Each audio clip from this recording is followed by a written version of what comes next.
كيفية تجفيف الورد الطبيعي في المنزل. كوكو صحباتي، ان شاء الله تكونوا غاية.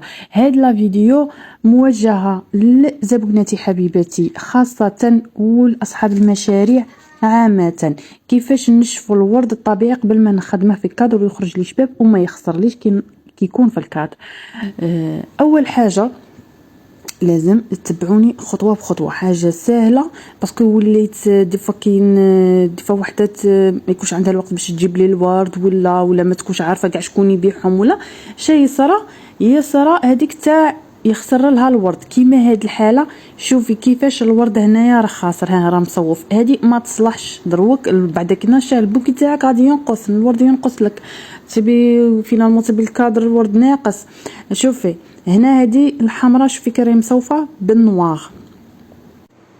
كي تحطي الورد هكا تفركتيه من البوكي تاعك وتقلعيه، يعني تقلعيه من الماء اللي يكون فيه باسكو تكون فيه ديك البونجا مشبعه بالماء.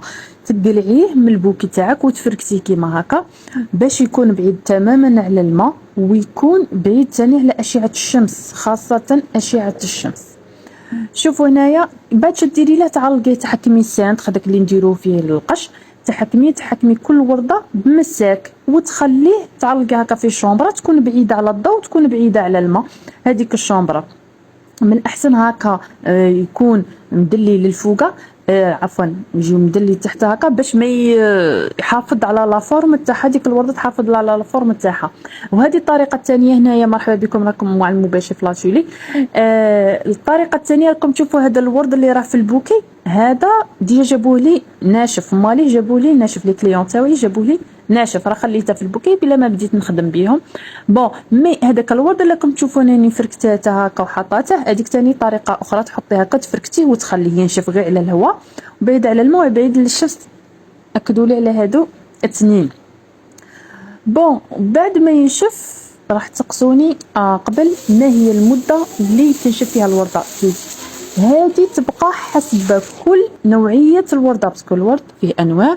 كاين اللي الساق تاعها يشد الماء، يعني تقلعيها من الماء، مي الساق تاعه يقعد فيه الماء يشد الماء بزاف مده طويله، والمده هذيك لا تقل عن 15 يوم. اي ورده لا تقل عن 15 يوم.